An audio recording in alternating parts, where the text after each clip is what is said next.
Good morning, students. So, in our last class, we discussed about sets, the chapter.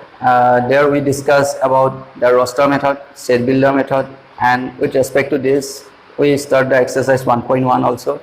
And from the 1.1 exercise, we have done some questions from the roster, how to convert into roster form or how to convert into set builder form, isn't it? So, these things are we discuss in our last class. So now today what we have to discuss. So today mainly we have to discuss 5 points. The first one is the empty sets here. Is it clear? Then the second one is finite and infinite sets we have to discuss here. And the third one is equal and equivalent sets. That means here equal and unequal both we have to discuss, and with this we have to discuss the equivalent sets also, isn't it? And then we have to discuss here subsets. So what is subsets we have to discuss. So that means today we have to discuss this, mainly these 4 points here we have to discuss.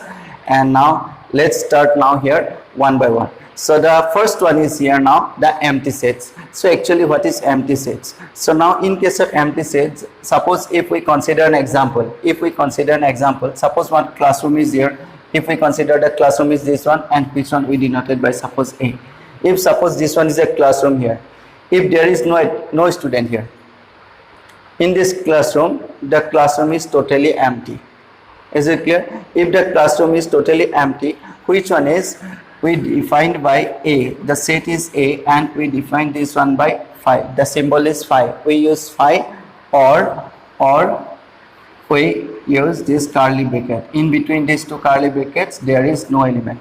So if we define like in this way, then it is known as empty set. And there another two names are there, void set or null set. Is it clear? That means the meaning of the empty set means what? If there is no element. So that means if this one is a set we consider, then there is no element, then it is known as empty set or void set. So if you see the definition here, the definition is given like in this way: a set which does not contain any element is called the empty set or the null set or the void set. Is it clear?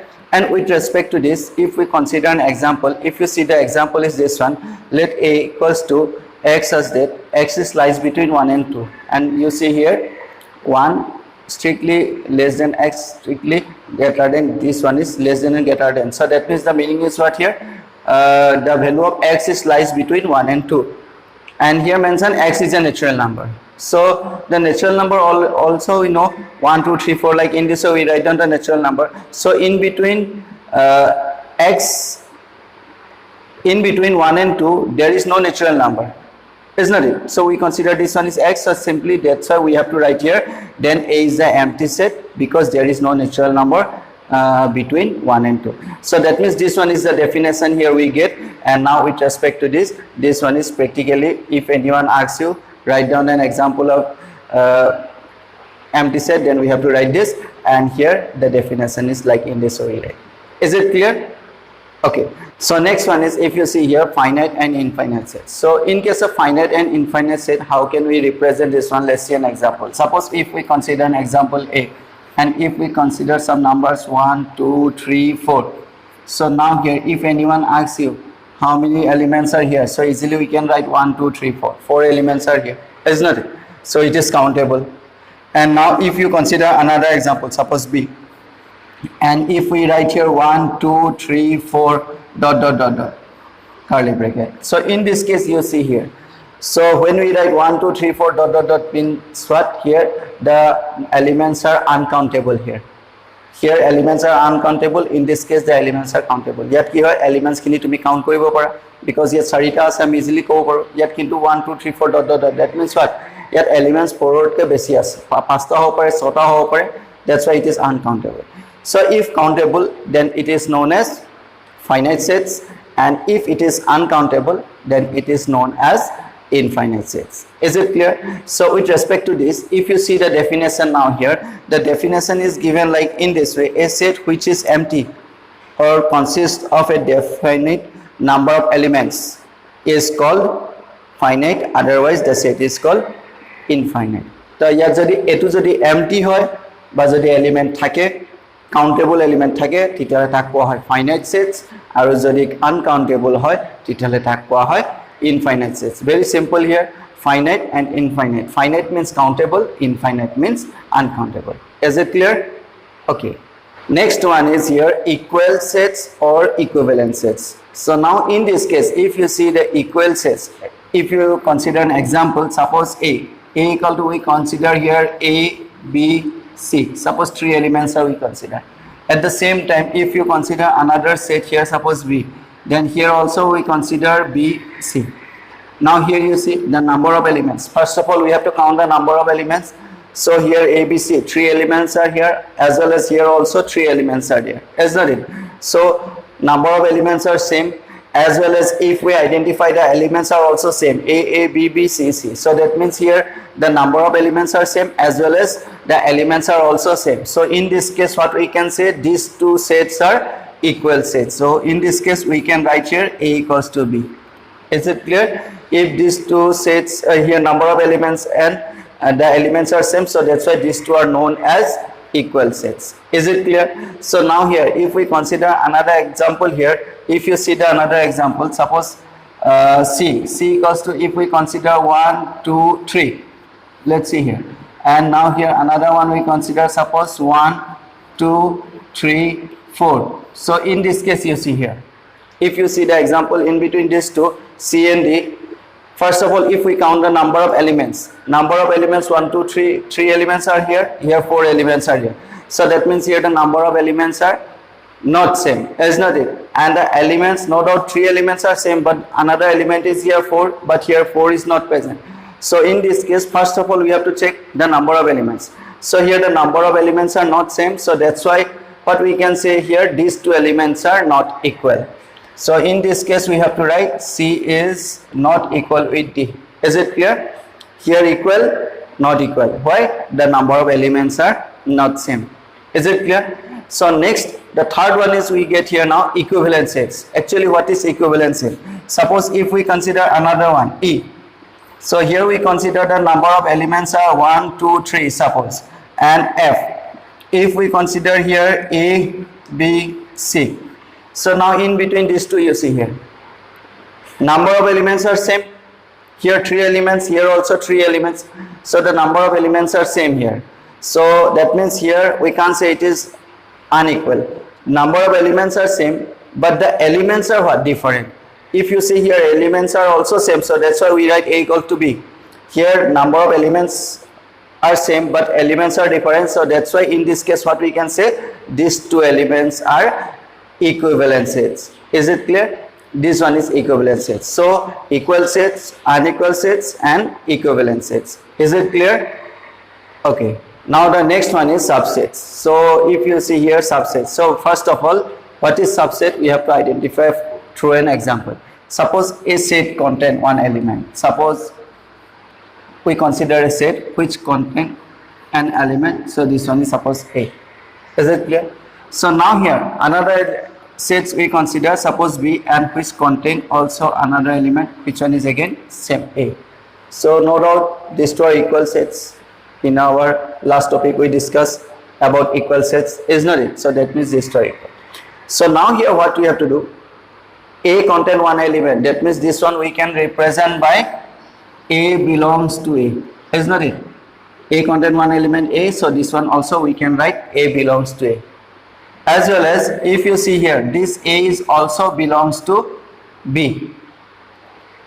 Is it clear? So if A belongs to A, if A belongs to B, so from here easily we can say, so from here easily we can say A is a subset of B. Is it clear? Subset hobole hole ki hobo lage, A jikita element ase he element kita B to present thakibo lage. Titia tak ki koa hoy? Subset boli koa hoy. So A element ki asile? A asile. B element ki ase? A tamane A element kita B present ase. Titia la ami ki boli koa paro? A is a subset of B. As well as if you see oppositely, ulta ke jodi soa, B jitu element ase hetu A present ase. So this one also we can write B is a subset of A. Is it clear? This one also we can write B is a subset of A. So now here A contain one element A, B contain another element A. So that's why from these two what we can say, A is a subset of A, B, as well as also we can write B is a subset of A. Is it clear? So this one is the meaning of subset. So another example, if we consider, suppose A, which contain A, B, and another set we consider here which contain, suppose A, B, C. Now you see here, these two sets. So the element of A, how many elements are here? A, B. A, B are present in B, isn't it? So from here, from these two, what we can say? A is a subset of B, isn't it? A jigita element present ase hegita B to ase, titale yar por ami ki kobo paro? A to B subset kobo paro. Can we say B is a subset of A? No. Why? B contain three elements, A, B, C, but C is not present in A. So that's why B is not a subset of A. So how can we represent this one? And this one we can represent by like in this way. B is not a subset of A. Just cut it below. Is it clear? If subset, then we have to use this symbol. If not subset, then we have to use this symbol. Is it clear? So from these two we can write either this or this. Not subset jodi lage title etu symbol, subset jodi lage. Not subset, why? Because C is not present in A.